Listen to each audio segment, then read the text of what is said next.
So if you get to completely dilated, push for 2 hours, have a C-section, and get told that it was because the baby is too big for your next pregnancy, can you have a successful, unmedicated vaginal birth of a bigger baby?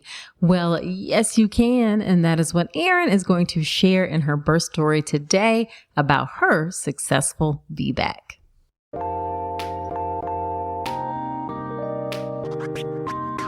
Welcome to the All About Pregnancy and Birth podcast. I'm Dr. Nicole Calloway Rankins, a board-certified OBGYN who's been in practice for nearly 15 years. I've had the privilege of helping over 1,000 babies into this world, and I'm here to help you be calm, confident, and empowered to have a beautiful pregnancy and birth. Quick note, this podcast is for educational purposes only and is not a substitute for medical advice. Check out the full disclaimer at drnicolerankins.com/disclaimer. Now let's get to it. Hey, real quick, before we get into this episode, my new and improved online birth course, The Birth with Power Pathway, is coming in May. If you want to feel calm, confident, and actually prepared for your hospital birth, this is for you. The best way to be the first to know when it drops, join my email list at drnicolerankins.com/email. Hello there. Welcome to another episode of the podcast. This is episode number 185. As always, I'm so glad that you are spending some of your time with me today. In this birth story episode, we have Erin. Erin is a former middle school teacher turned stay-at-home mom to two wonderful kiddos, Ellie and Ryan. She and her husband, Dan, have been married for 8 years. They spent 4 of those years living in Colorado, and they moved to Michigan in 2020 during the initial peak of the COVID pandemic when she was 3 months pregnant, and she's going to share some of that in the episode today. She loves running, hiking, strength training, and she's excited to get back into rock climbing since her daughter is now taking classes. Erin is sharing her amazing story of her successful VBAC. Despite her first birth ending in a cesarean after pushing for 2 hours, she was crystal clear that she wanted to try for a vaginal birth for her next pregnancy, and she's going to share some of that thought process with us in the episode. And in order to have the best chance of success, she took it upon herself to get incredibly prepared, including having a great team that this time included a midwifery care team and a doula. You're going to hear how things ended up going so fast that really her only option was an unmedicated VBAC, because when she got to the hospital in an ambulance, by the way, she was completely dilated and pushed out her 9-pound, 6-ounce baby shortly after arriving. You know, I love a great birth story episode, and this one is no different. I love it, and you are going to love it too. As I mentioned, Erin took it upon herself to get incredibly educated, and I have a fantastic option for childbirth education for you as well. It's called the Birth Preparation Course. The Birth Preparation Course is my signature online childbirth education class that will get you calm, confident, and empowered to have the most beautiful birth. Childbirth education is so important, especially when you're giving birth in a system that too often can take a patriarchal approach to birth, can take away women's power about what happens in their own bodies, and can be racist. Good childbirth education prepares you not only for what to expect in your body in the process of labor and birth, but also gives you the tools that you know to advocate for yourself within that system. And yes, I know that system very well because I have been in it for a long time. I've been practicing now for nearly 20 years. So check out all of the details of the birth preparation course so that you too can get calm, confident, and empowered for your birth. You can head to drnicolerankins.com/enroll to join us inside the course today. All right, let's get into this birth story episode with Erin.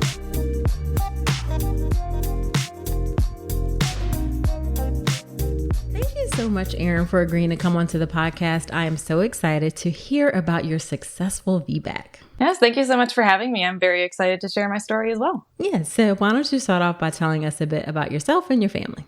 So my husband and I have been married for 8 years now. We used to live in Colorado, and we actually just moved to Michigan 2 years ago when I was 3 months pregnant and about 8 months into, the stay-at-home order with COVID and everything. Fun times, Yep. but not really. Right. And then we have 2 kids now. My daughter is 4.5 years old, and my son is almost 17 months old. Okay. All right. And your first birth was a cesarean. Obviously, we're going to talk about the VBAC, but we need to know about the first birth a little bit so we can understand how you got to the successful VBAC. So your first birth was a cesarean. Why did you have a cesarean for that pregnancy? So my goal with my first birth was also to have an unmedicated vaginal birth. Mm-hmm. Clearly, it did not go as, I had hoped. Right. I think essentially it was a kind of cascade of interventions that led to the cesarean in the end. Okay. My water broke about 7:00 in the morning, and my doctor at the time was an OB, and she wanted me to come to the hospital right away. Okay. I was having 0 contractions, no signs of, labor starting right away. So we got to the hospital. They gave me 5 hours for labor to start on its own, and it didn't. I was sitting on the birthing ball, walking the halls. Right. Nothing started moving at that point. So they started me on Pitocin. Okay. And after 9 hours on Pitocin, I finally said, I need an epidural. The Pitocin-induced contractions at that point had gotten really, really intense. Almost no break in between them. Just really unmanageable. Sure. And they decided to, see how far dilated I was before the epidural. I was 2 centimeters. Okay. So when they said that, I said, yes, definitely epidural at this point. Okay. As soon as I got the epidural, my daughter's heart rate dropped. They did an internal fetal monitor, took me off the Pitocin for a little bit to labor down. And then I think about 14 hours after my water had broke, I started pushing. Okay. I pushed for 2 hours. Okay. My OB was with me for about the last 30 minutes. But all my pushing was on my back, same position. And after the 2 hours, my doctor had said essentially that she was confident I was pushing strong in the right direction, but baby wasn't moving down at all. So her recommendation was a C-section. Okay. And, at that point, my husband and I were exhausted. I, put a lot of trust and faith in my doctor. Sure. So we said, okay, let's just go in and do that. Okay. And, after 22 hours after my water broke, she was, pulled out via cesarean, which was a struggle. My doctor said she couldn't even hold a pen for 2 days afterwards. Okay. Because it was that tough to get her out. I had lodged her down in my pelvis. Okay. And how much did she weigh? She was 8 pounds, 14 ounces. Okay. So it's a pretty solid size. So some people might have that experience the first time and decide the next time that they may not want to go through that again to get all the way to pushing and then have a C-section. How did you come to the decision that you wanted to go for a VBAC?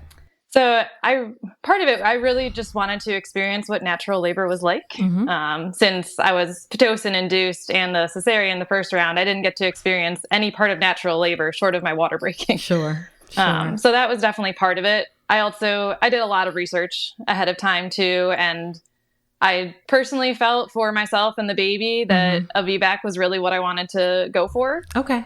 I would say it wasn't until a couple months into my pregnancy, one of my closest friends at the time, her first son was at a birth center.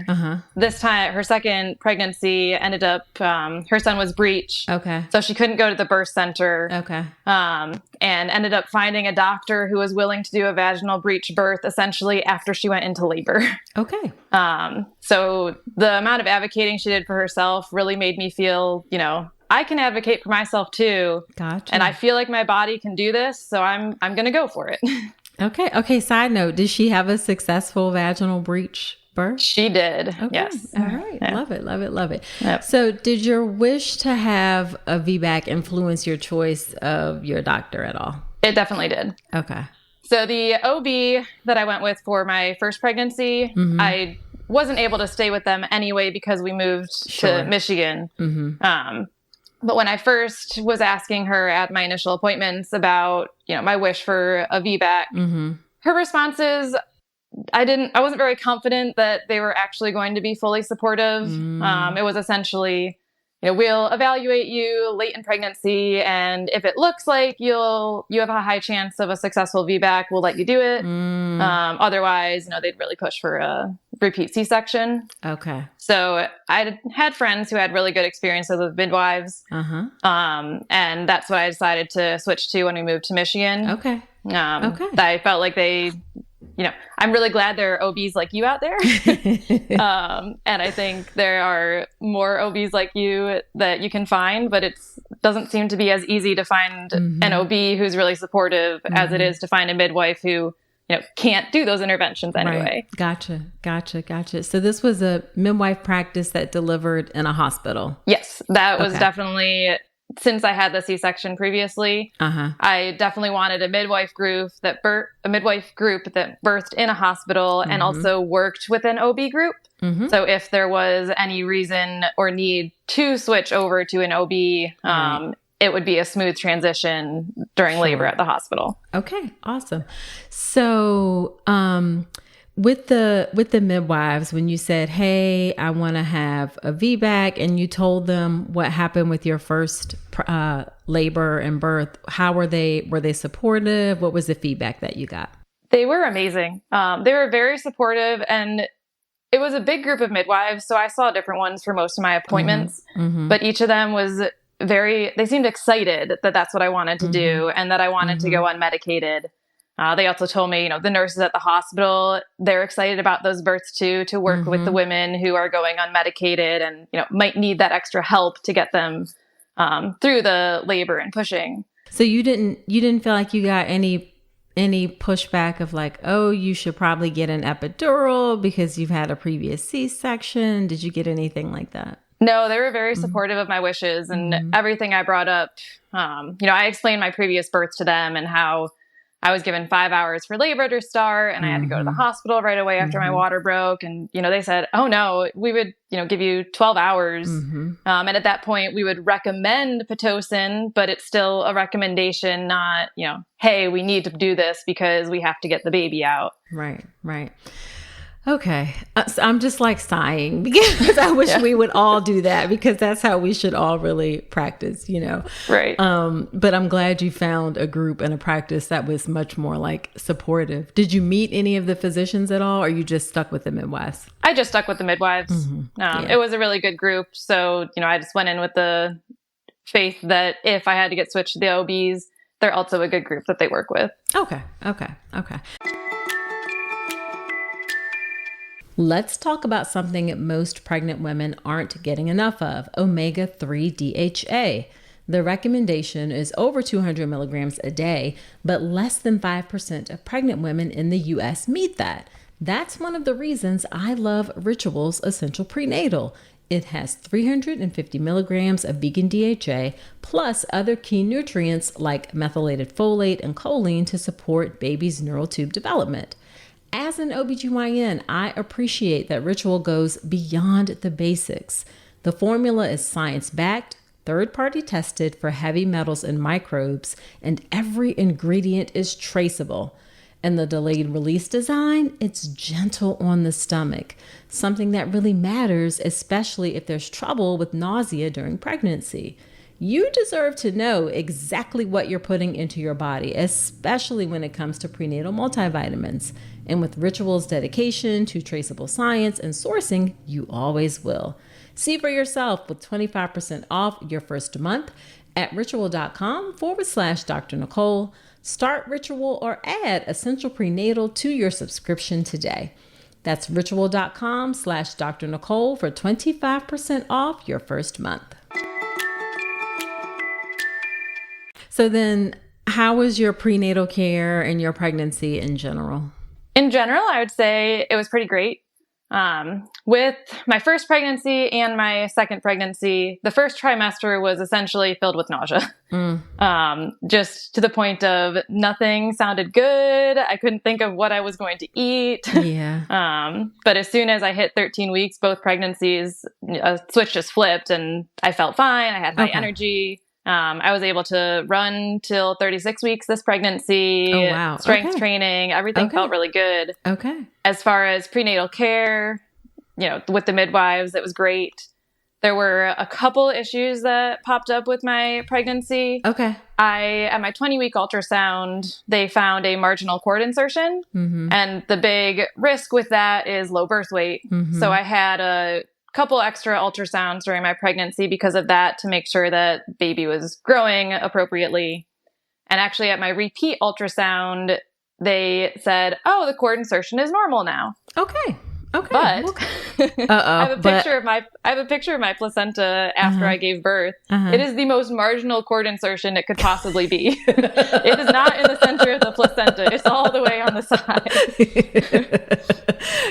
So that was, it actually hadn't gone away. It sounded right. Like, yeah. It had no impact on my pregnancy, which was great. Okay. Well, that's good. That's good. Yeah. That's good. And, oh my God, I was going to ask you something about prenatal care. Oh, what was the difference between the care you got from the midwives and the care you got from the OB? How did the prenatal care differ? As far as the care went, it was relatively similar. I asked pretty similar questions both times around. The OB group that I worked with the first time also seemed very supportive of, an unmedicated birth in the hospital setting. I would say overall, the OB group didn't spend as much time getting to know me as a person as the midwives may have. So overall, I felt a little bit more comfortable and at ease with the midwives. But otherwise, everything was pretty standard with, the appointments, the ultrasounds, everything, went pretty smoothly for me. Okay.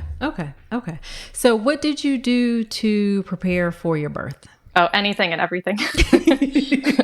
I used to be a middle school science teacher before having my daughter. Now I'm a stay-at-home mom. So I'm very organized and like to do my research and have things planned out. Right. So my husband and I took an online birth course that was directed towards unmedicated hospital births. Okay. And then, I got every book I could find out of the library on VBAC, natural birth, anything that I could find, read birth stories. Gotcha. One thing that made a huge difference for me, I also did daily meditations, which has also carried over into, mom life. I think it really helps me take a much more calm approach and attitude towards everything. Yeah, for sure. And then where did you find the daily meditations? So I downloaded the Headspace app. They have a couple pregnancy courses, which were really great. And then there's also a book that he wrote as well that's geared towards pregnancy. Oh, nice. So I read that book, which also kind of helped shift the mental attitude, I would say. Okay. Yeah, so much of it is where you start in your mindset. So I'm really glad that you said that and mentioned that because it makes a huge difference. And as you said, it most certainly carries over into being a parent. Right. For sure.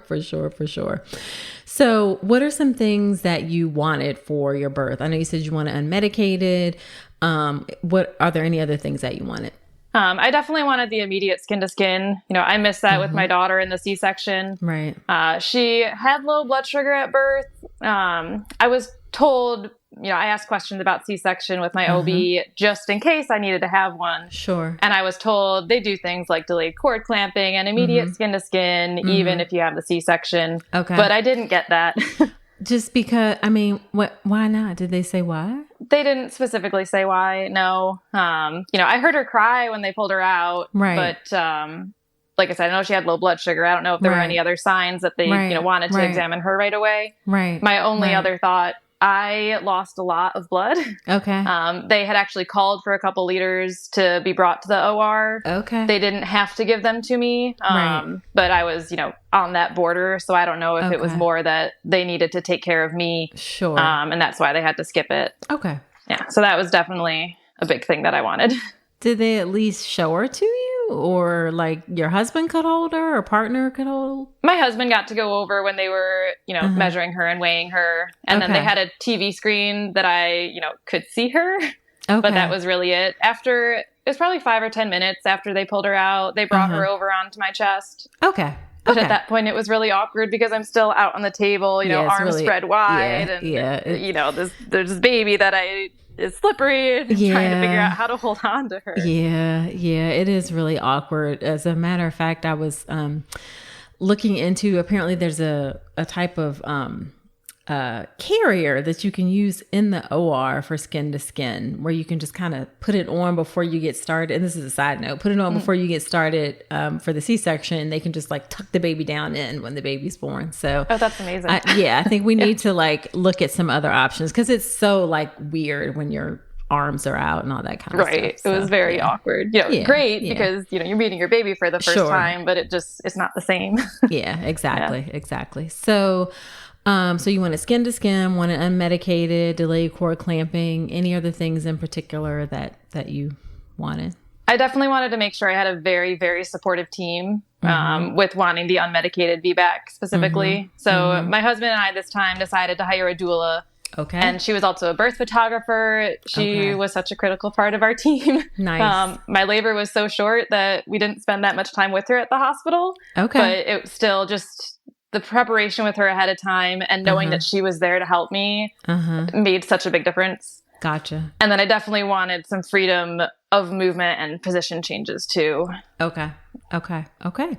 And I know the answer to this is yes, but I'm sure the midwives are like, sure, you can move around, you can change positions. Midwives are going to support things like that for sure. Yeah. Yep. They were very supportive of that. Yeah.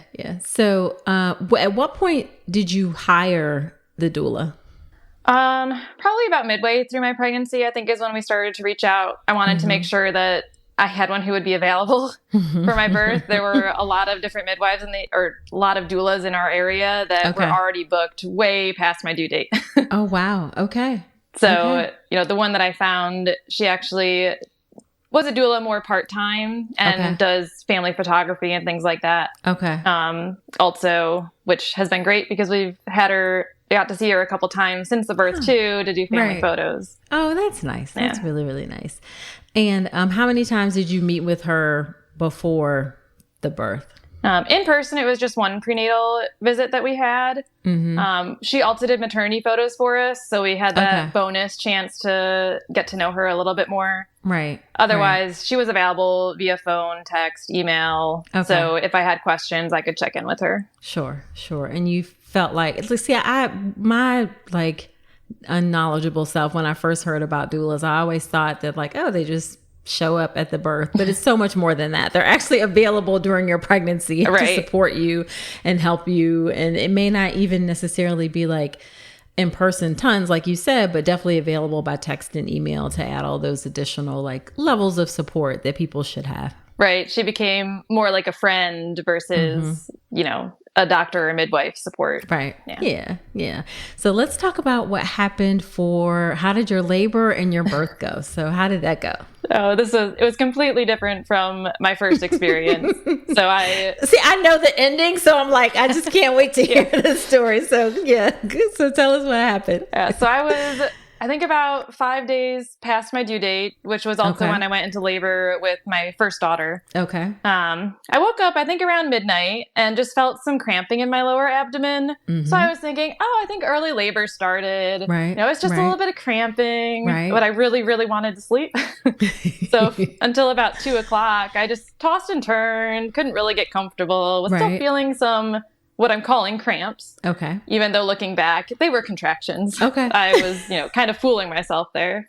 At 2:00, I woke my husband up and said, "Hey, I can't really get comfortable. I'm just having some cramping. I think it's just early labor. Right. You can get some sleep because we probably have a long day ahead of us." Okay. So I'll just go downstairs and watch TV. Right. He double checked, said, "Are you sure you don't want me to come downstairs with you? Are you sure you're okay?" Yeah, it's just early labor. Right. Don't worry about it. I'm fine. So I went downstairs, put the TV on.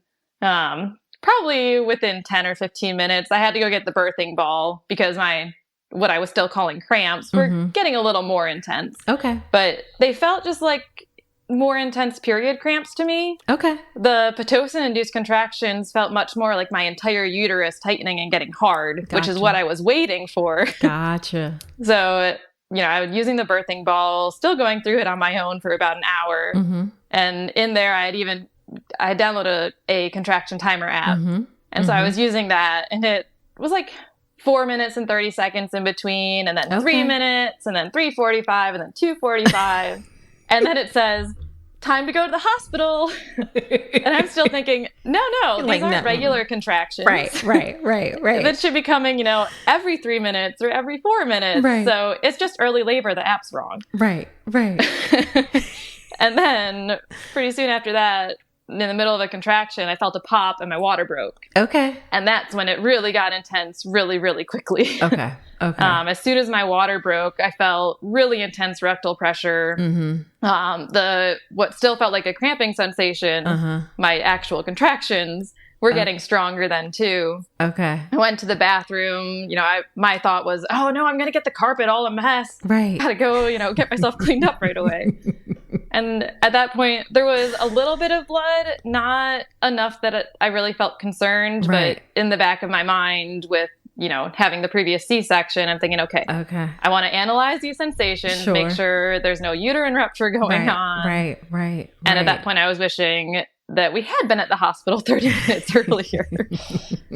So I had to go upstairs, wake my husband up and say, all right, call the midwife, call our doula, call my sister who lives 4 minutes away to stay with our daughter. Gotcha. So, he calmly makes all the calls, grabs suitcase to head out to the car. Okay. We made it as far as the car and I had a really strong contraction, was, leaning over the seat of the car and just thinking to myself, I don't think I can get in the car right now. Right. Oh my God. I couldn't, we were 30 minutes away from the hospital and I just couldn't envision sitting in the car for 30 minutes and making it.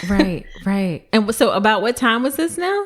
3:00, maybe a little after 3:00. So so contractions started around 12 and then by 3:00, water had broken and now you're trying to get into the car and things have ramped up. Right. I told my husband, I said, I really, really feel like I need to push now. Right. And he said, well, this is too soon. I'm just going to call 911. Okay. He took charge and said, he didn't want to be driving in the car and have to, pull over and handle things himself. So Right. I'm so glad that he was able to stay calm and make that decision himself. Otherwise, I would have stood in the car door for the next 30 minutes. I can't get in. Right. Yes.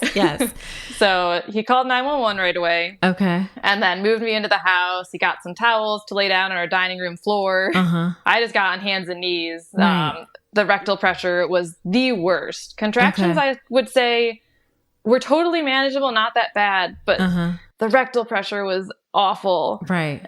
Our birthing class had mentioned, if a laboring woman says she feels like she has to go poop, it's probably time to start pushing. I'm thinking, no, it feels like that's where the baby's coming out right now. Okay. It's trying to come out of my, it's just going to blow my whole backside out for clean language. Right. That is what it felt like. Yes. So, I'm just on hands and knees. My sister gets there and, takes the dog upstairs and, makes sure that my daughter's okay. She slept through all of this. Of course. I was not being quiet by any means. I was, letting all the sounds out. Pretty quickly, the EMTs arrived then. Okay. They checked me to make sure he wasn't crowning. And then the paramedics arrived. They got me on a stretcher to ride in the ambulance. Okay. So now I have this intense rectal pressure and I'm laying on my back on a stretcher, which, made it a lot worse, but there was nothing I could do about it. Right. They ended up getting us to the hospital in 15 minutes. Wow. So at least they cut down the time a lot. Yes, a lot. Yeah. They're, middle of the night, no traffic and in the ambulance. They were able to get us there really quick, but then... And I'm sure they had lights and sirens on at this. Oh, yeah. Yeah. At this point, I was probably going through transition. So the strongest part of my labor was strapped to a stretcher in the ambulance. Oh, okay. The paramedics were really great. One of them was timing contractions, which were coming about every 2 minutes for the whole ambulance ride and lasting about 30 seconds. Okay. And then the other one was up by me and, checking to see if he was crowning in between every contraction, telling me I was doing great, being really supportive. Right. Meanwhile, when we pull into the parking lot, I'm thinking to myself, the contractions aren't bad. I can handle the contractions. But I might have to ask for an epidural because of the rectal pressure. It's the worst. Wow. It was that intense. It was just that bad. Yeah. Okay. Contractions the whole time were really just intense period cramps, but the rectal pressure was just so much. Right. All right. When we got to the hospital, though, my doula was already there, which was amazing. That's good. I texted her at 2 to let her know that, I thought it was early labor, just some cramping. So she had a heads up for the day. Mm-hmm. And then my husband called her at 3 and said, we're going to the hospital now. Right. And then she gets another call. We called 911. I don't think we're making it to the hospital. Right. So she turned around to come towards our house. Gets another call. We're in an ambulance to the hospital. Got it. Yep. But she beat us there, which was amazing. That is impressive. Getting there and seeing her face just totally calmed me. Like, okay, it's going to be okay. Right. We got this. My team's here. Right. Okay. So then you get to the hospital, and then what happens once you get to the hospital? The midwife and a nurse greeted us at the entrance also. They debated, they could tell how far along I was just with, sounds and how close contractions were. Triage was the closest room. So they pulled in there. I was fully dilated, ready to push. Okay. They thought that I might deliver in the triage room. Sure. But decided after my next contraction, like, you know what? We're just going to go for it. So, they pushed me on the bed down to a labor and delivery room. Okay. And at this point, as soon as I got off the stretcher, I was like, I want to be on hands and knees. That is the only position I want to be in right now. Right. Relieve this pressure a little bit for me. Right. So I pushed, I think only for about 15 minutes. Oh, where was your husband? When did he get there? He got to ride in that ambulance. Oh, good. Okay. Which was great. Okay. We weren't really sure about that because of COVID restrictions at the time. Okay. I think technically he shouldn't have been allowed to. Got it. But, they're not going to leave my husband when I'm so far along in labor, not to be with me. Okay. Well, good. He was up front listening to me the whole time and not being able to come back and support me. But he did his best. Or he did all he could, I guess. Gotcha. So you got to the triage, and was it triage in labor and delivery? Did they at least get you up to wherever labor and delivery was, or did you have to stop in the regular ER? The entrance for labor and delivery is through the regular ER. Oh, that's nice. Okay. Yeah. Okay. So there was a triage room there. Got it. And actually, this is something I had forgotten. My midwife, when she started to check me, asked, have you been feeling any movement? And I'm thinking to myself, that was the last thing on my mind. I have no idea if I felt movement for the last 3 hours. Yes. Because it feels like my behind is about to blow out. Like, I don't know. Right. Like, yes. They got the fetal monitor on. He was doing just fine. Okay. Which, made me feel relieved because, like I said, I just was not thinking about, is he moving? Is he okay? Yeah. And that's totally natural because it's going to grab all your attention. Like that's just not something that you necessarily think about. For sure. Okay. So they whisked you to a labor and delivery room. And by then you were ready to push. And you said you only pushed for how long? It was about 15 minutes. Okay. All right. Most of that was on my hands and knees. Okay. My doula, was doing amazing double hip squeezes.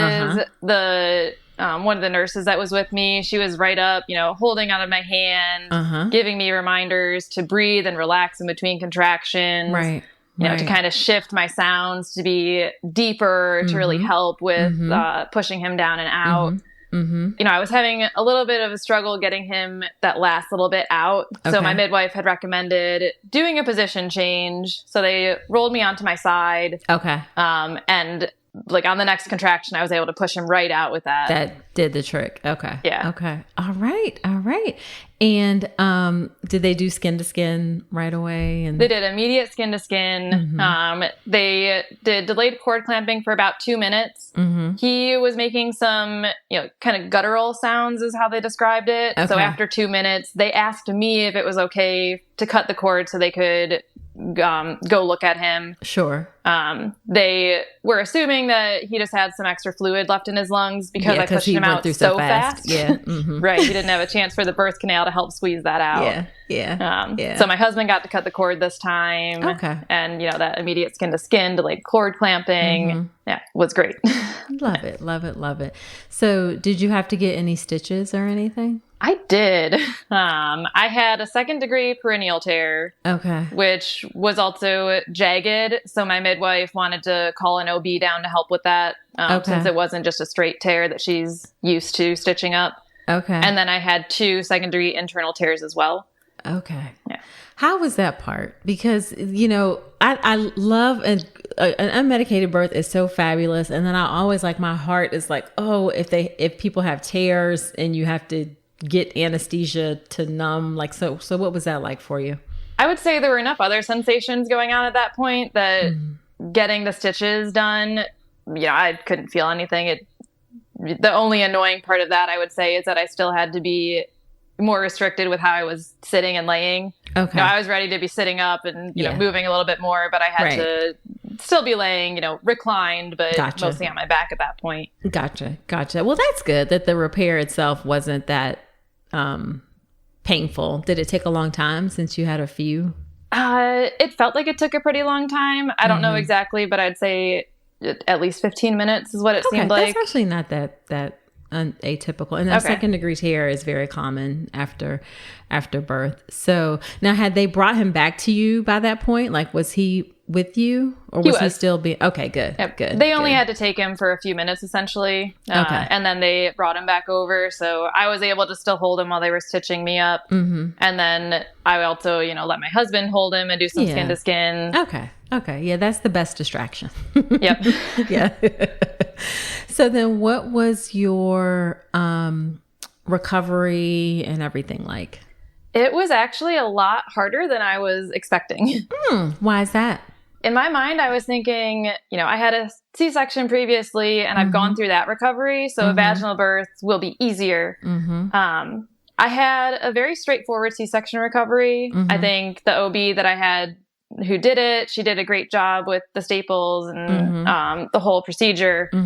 And I think my body was prepared well, so it recovered pretty quickly. Okay. I think the extra nerves that you have down there made the healing from the tearing a lot harder than I expected it would be. Okay. I would do a repeat VBAC any day. I'm so excited that I was able to do that, and I love that decision of mine. Sure. But it's not always quote unquote easy. Okay. I would say.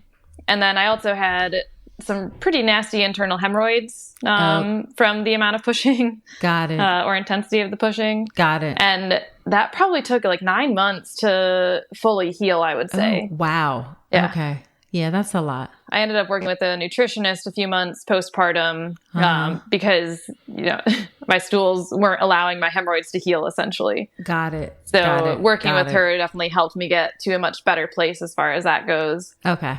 Gotcha. Yeah. And then I also had an issue pop up postpartum.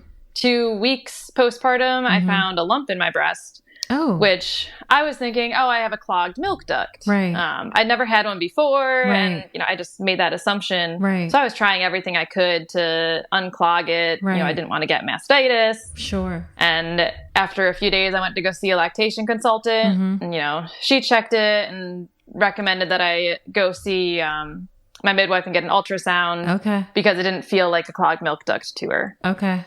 So, 2 weeks postpartum, I ended up having to get an ultrasound, a mammogram, and I also had to get a breast biopsy because the ultrasound and mammogram were not definitive. Ended up being a benign cyst. Right. So, no big deal besides the fact that I'm, that extra stress. Yeah, that's a lot of emotional. Yeah. Right. And then 6 months afterwards, I got a repeat ultrasound and the cyst was essentially gone. Okay. Yeah, that's stressful, but at the same time, you have to take it seriously because you certainly don't want to miss anything. Right. I've unfortunately, knock on wood, once in my career diagnosed someone with breast cancer, 2 weeks postpartum, essentially same sort of story. Unfortunately for her, it was a cancer. So I've heard so many stories of women not having that taken seriously, and then things didn't go as anticipated. So I'm glad everything ended up being, benign, but that it was taken seriously. Yeah. Right. Yeah. And then how much did he weigh?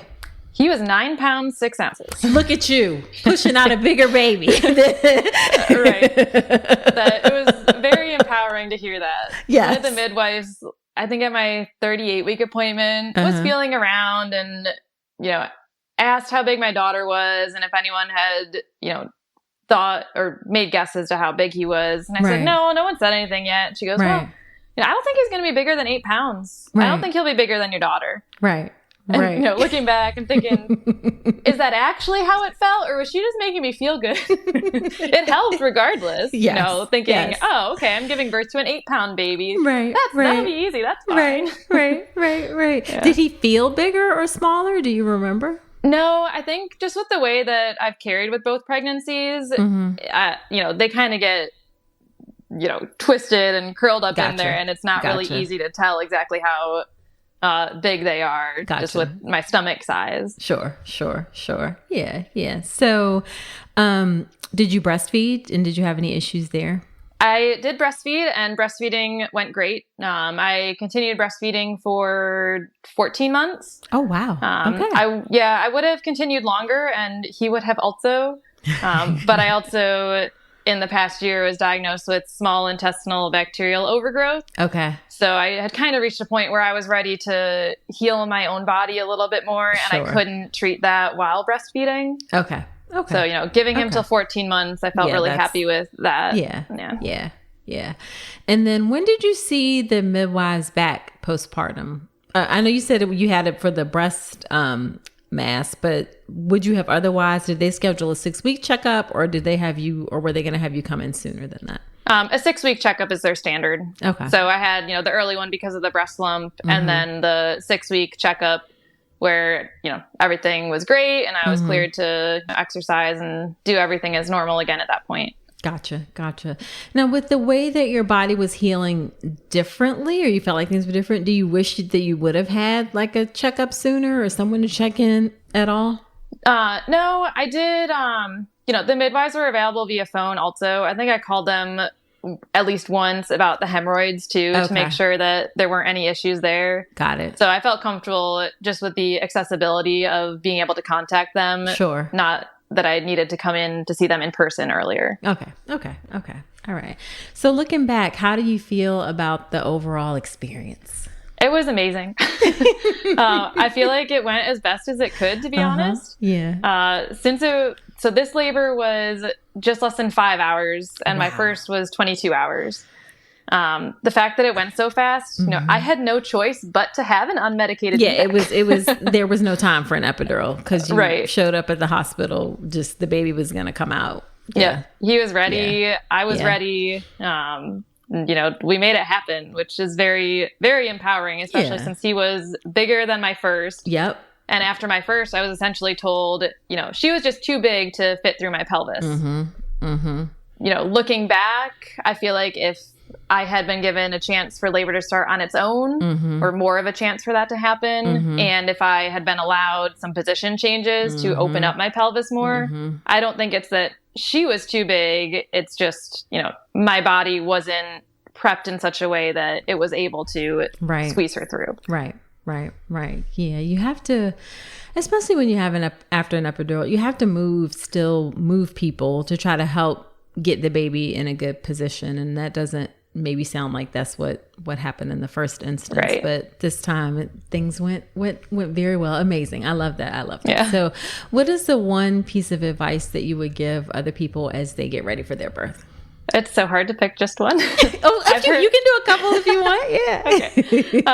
I've heard several women on your podcast mention education, which is definitely key. I totally agree with that. But to add something to that, I would definitely say really think about what you want your ideal birth experience to be. And then do what you need to get there. If that means that you switch providers in the middle of your pregnancy, or, you hire a doula, or you start doing different techniques like meditation, visualization, incorporate what you can in your daily life to have that birth experience. I think every woman has the right to that amazing positive birth experience. And with the right supportive team, you can get that. I love that. Love it. So where can women connect with you? You can say nowhere if you're not on social media or anything. I'm not super active on Instagram, but I'll, get on there and check some messages if anyone wants to connect with me on there. It's at eLagreca19. Okay. All right. And we will put that in the show notes. Well, thank you so much, Erin, for agreeing to come on to the podcast. There are so many, after our interviews, of course, I do my Dr. Nicole's notes, and I have them all in my head right now. Like I record them later after the interview, but I'm excited there's just so many great things about this story and things that people can learn. So I appreciate you coming on. Yeah, thank you.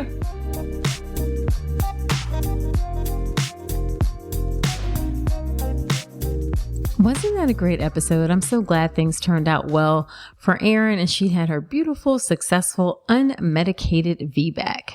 Now, when I have a guest on the episode, I do something called Dr. Nicole's Notes, where I talk about my top takeaways from the conversation. Here are my Dr. Nicole's Notes from my conversation with Erin. The first one I want to mention is the importance of meditation and visualization. Those are tools that can just be so helpful in helping you have the birth that you want. There's something about seeing things in your mind, as far as visualization goes, that helps you to manifest it in your life. And manifest just means to make real. Like, I've always had like a woo-woo. What do you mean, like, manifest? Are we doing, I don't know, crystals or whatever? Not that there's anything wrong with that. But manifest has sort of a negative connotation, but really all it means is to make real.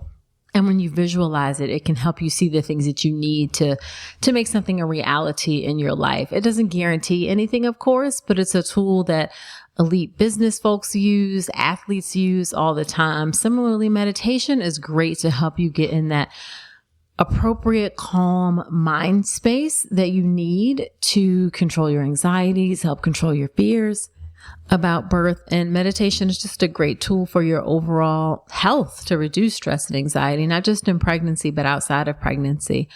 I believe in these tools, and they're so important that actually inside of the birth preparation course, I start with some of these tools and talking about these things in the very first module of the course before we even get into anything about labor and birth, because your mindset is so important. So you can check out all of the details of the birth preparation course at drnicolerankins.com/enroll. I also have a handy meditation jumpstart guide that you can grab on my website. You can head to drnicolerankins.com/meditate and grab that free guide. All right. The remainder of my comments are going to focus on VBAC specifically, and that's vaginal birth after cesarean. Many doctors would have told Erin that because she got to completely dilated and the baby didn't fit, that it wasn't worth a shot in order to try for this pregnancy. Listen, let me tell you, we do not know if a baby will fit until we try. Okay. We just don't know. And that's in any pregnancy.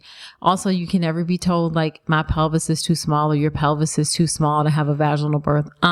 Clinical estimates of the size of the pelvis are inaccurate in terms of predicting the course of labor or the outcome of labor. So no one can tell you whether or not your baby will fit until you try. One of the most humbling experiences that I had with the VBAC, a patient who had a delivery by C-section at 35 weeks. And this was after a failed vacuum birth. So not a big baby at 35 weeks, and then came back and she was like 37, 38 weeks, bigger baby, of course, couple weeks bigger, and had a completely fast vaginal birth. We just don't know until we try, and every pregnancy is different.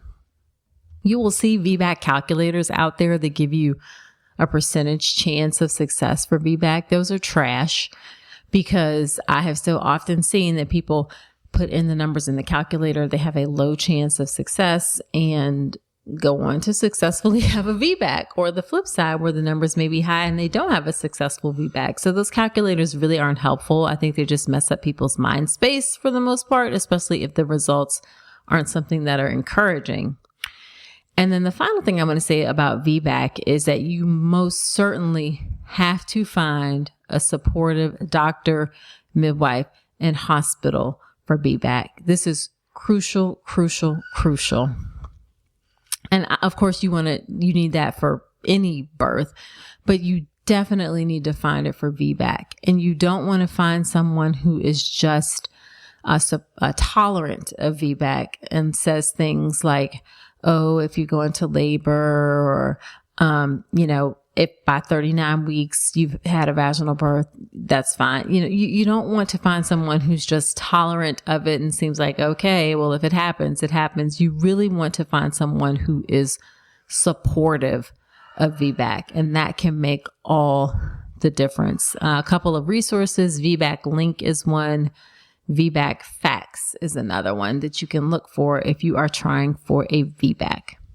All right. So there you have it. Share this podcast with a friend. Sharing is caring. It helps me to reach and serve more pregnant folks, helps me to fulfill my passion and purpose of helping people have the most beautiful pregnancy and birth experience. So I would so appreciate it if you share the podcast. Also subscribe to the podcast wherever you're listening to me right now, whether that's Apple Podcasts, Spotify, Google, or all of the dozens of other podcast players that are out there. Also leave me a review on Apple Podcast. I'd love to hear what you think of the show. It helps other women to find the show. And speaking of hearing what you think, shoot me a DM on Instagram. Let me know what you think about the podcast. I'm on Instagram at Dr. Nicole Rankins. I love to hear the impact that the podcast has had on people. So feel free to reach out to me and DM and shoot me a message on the gram. So that's it for this episode. Do come on back next week. And remember that you deserve a beautiful pregnancy and birth.